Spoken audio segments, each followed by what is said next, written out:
Welcome back to the Parlor Guitar Project. The tool that I have been waiting for and ordered from Stu Mac has come now. So we're going to go on this and correct the areas of non-fit on this guitar. As you recall, I discussed little areas where it wasn't quite 100% seamless fit on here, and the body would be broken if I continued to manipulate it any farther. So let's take a look at the tool. Threads onto your Dremel, essentially turning your Dremel into a router, consists of two parts. You have a routing cutter here, which has two edges. It has a little bit of a 45-degree angle or so on this edge there so that you deepen out that inside corner of where your binding attaches to the guitar body so it sits on there nice and straight. It's got a 1/8 inch shaft which works with this collet that goes into the Dremel. This is the second part of the body. You're looking at a bearing, brass bearing that fits on a screw. You have a housing obviously and an adjustment that goes in and out this way. You're going to use the bottom of this plate to the top of the cutter to set your depth.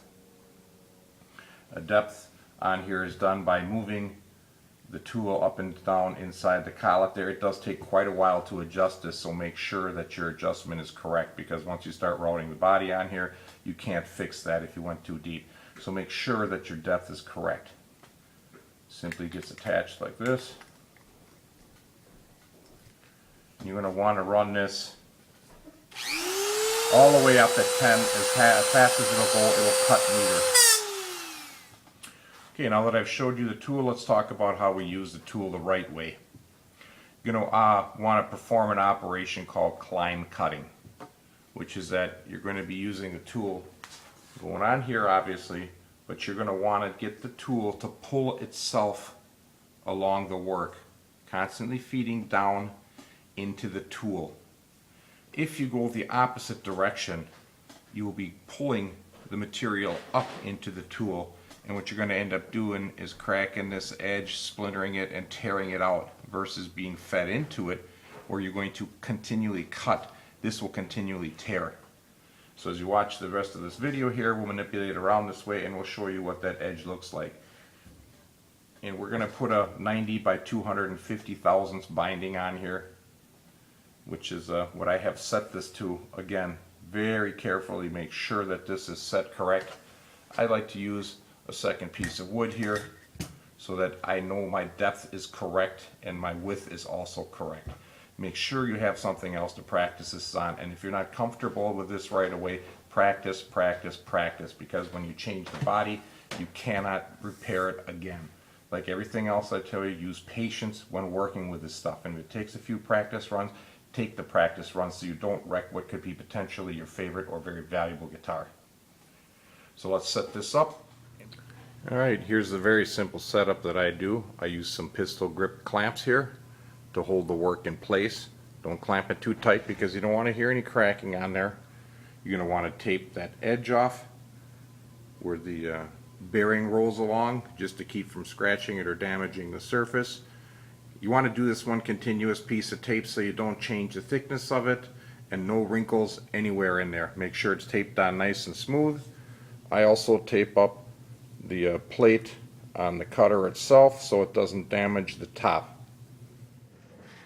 One last note I should tell you, keep the cord out of your way. Run it over your shoulder so it's not interfering with what you're doing. So, here we go.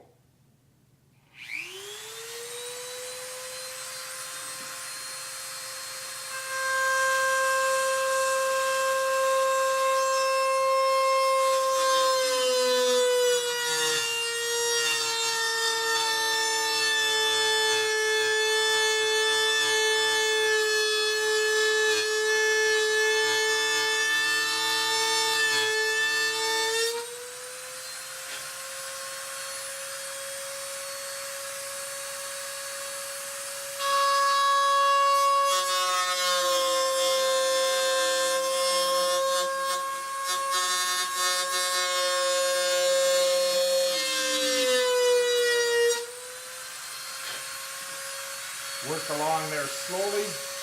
Go back and retouch this edge if you need to make sure that it's clean. And you have a nice square edge on that. I'm going to finish the rest of this and then we'll show it to you after it's complete. After you've completed your routing operation, it'll look like this, obviously, on both sides in this case. You'll see that the seam here, there's no gaps between the top and the bottom. So our clamping operation was successful and it's completely sealed. What you want to do with this edge now is obviously use a caliper like I mentioned before. Check that depth. And we are right where we want to be. Also want to check this, making sure that you're in where you want to be, and we are right where we want to be.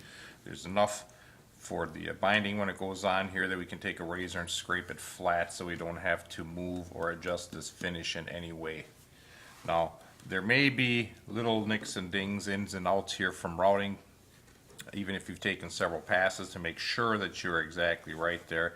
There'll be a few spots. You can take yourself a sanding block like this.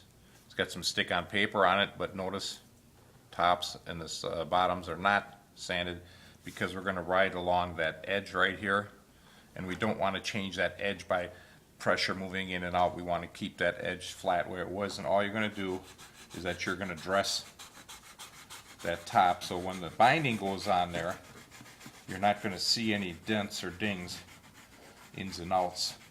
You want to pay particular attention to where the waist area is, because as you're routing along there, that's where the angle changes the most, and that's where you're most likely to have that stuff occur. So you're going to go along here, as much surface on there as you can as you go around. It shouldn't take very long. Should be fairly smooth if you've done your job routing and you did your setup correctly. You should not really have a lot of issue with this. So you're going to go around top and bottom and do that to it, and now we're ready to put the binding on this. What you want to do is pick out an inside corner, get yourself an X-Acto knife or a razor. I like to use these because they're easier to work with. Scrape out that inside corner. You want to take out about 20 or 30 thousandths.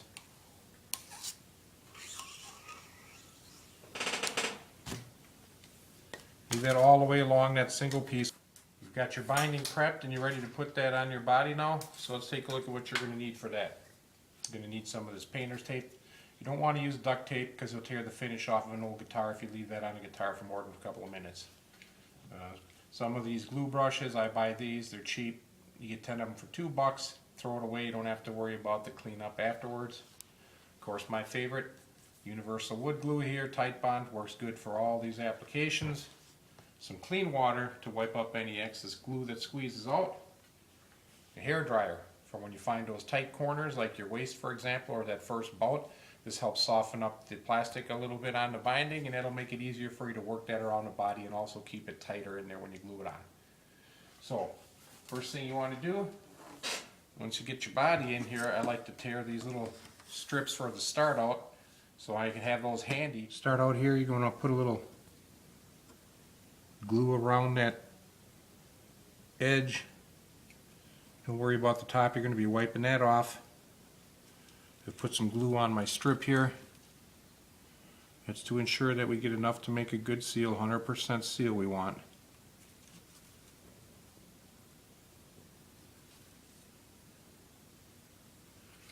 Now we're going to start working that binding on the body. We're going to start in the center here because this is going to be one continuous piece. So you want to start right on the center of that.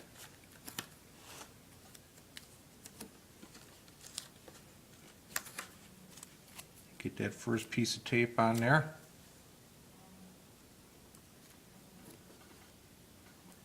Make sure you're square both sides, tape that down. A little farther around, do that same thing. Make sure you are all the way in there with that tape, with that binding, excuse me. Make sure you are in flush to that body.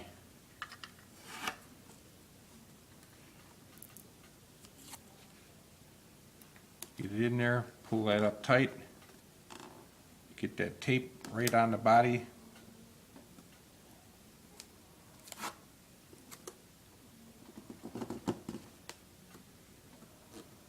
Alright, let's go ahead and heat that up a little bit. Now you're not looking to make this like glue soft and mushy. You're just looking to warm it up to where it's flexible.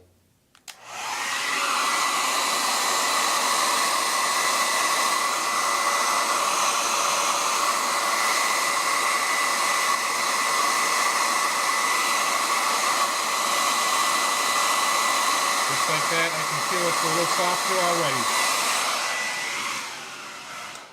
So once you got that softened up a little bit, go ahead and press that whole area.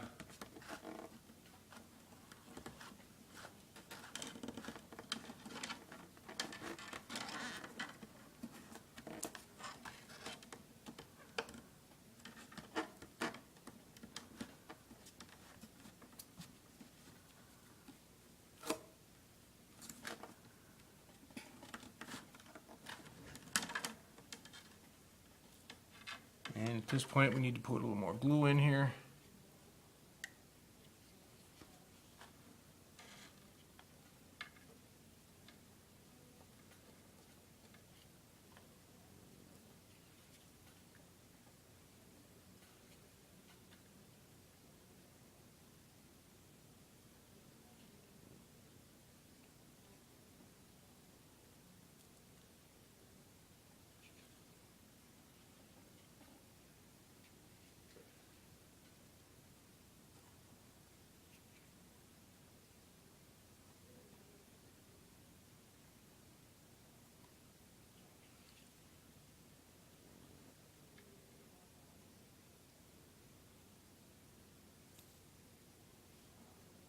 And now that you've got this much, we're going to cut the camera here, and we'll see you on the other side when we close this up.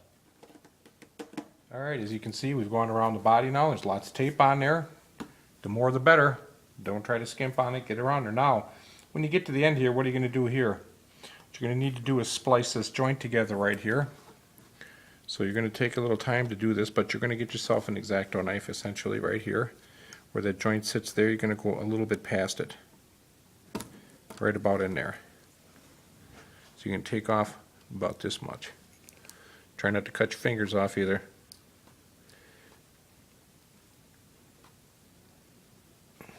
Usually works better if you got something sharp too. Alright, cut that with your scissors. And you want to be a little bit long so you can continually take a little bit off till you get that seam on there real tight, because that's a butt joint on the end there. So what we're going to do that is going to sand it a little bit at a time until we get it to fit just right. Alright, you removed your tape. You're feeling along the top here. You know where your areas are high, which they all should be a little bit above that top. You're going to want to use this right here, single edge blade razor. You're going to grip it like this here, covering up all the blade except the width of the binding, which is what you're going to need. And you're going to take long, smooth strokes here, pulling up that white curl on there until you get down to where you're very close to that top. You're going to feel long there. Once you're down real close to that top, you are finished with this part of the operation. It'll be taken down the rest of the way when you clean this and repolish this top, and that's also how you're going to get a real nice shiny surface on this edge here where it's rough from the razor. By polishing it, you're going to smooth it off and make it very shiny. Again, long strokes, raising up that shaving. Follow it right around. Take your time with this. The closer you get this now, the less you're going to have to do when you're polishing that top for your final clean on here.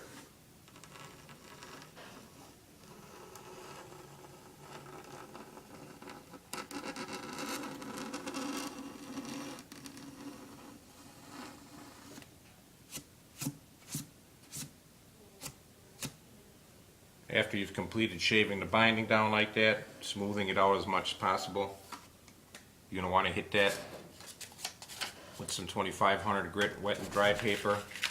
I like to do it wet, but you can do it dry if you stay right on the edge, just to smooth off any chatter marks that are left there. Once that's completed, you want to use some rubbing compound here, polishing compound. This is the higher grade. Light to medium. You want to use a clear white, not the orange or red stuff, because it'll leave residual color in there. You're going to apply that with one of these orbital polishers like this. Microfiber bonnet is what I suggest. After that is completed and you get that finished, stabilized, nice and clean again, you're going to want to finish that off with some wax. I prefer car wax. I do make guitar wax, but it's the same thing, and this is a little bit cheaper. And this is going to be the end result if you've done your work correctly. That original finish hasn't been touched and it hasn't been damaged in any way. The tops have been put back on this guitar. The binding now covers any misalignment, which is going to happen with an old instrument because the top will never go back on 100% the way it was. But the next part of this build, we're going to work on the neck reset. I'm going to show you how to do that, how to figure the angle, and how to remove enough material off the heel block to get it correct once the frets are set in place and that height is established. For now, this is Rolf Grammel from A Customs Handcrafted Guitars. I'd like to thank you for watching this part of the video. And if you like what we do here, hit that subscribe button down below there, and we'll shoot you out as much video as we can. Thanks again.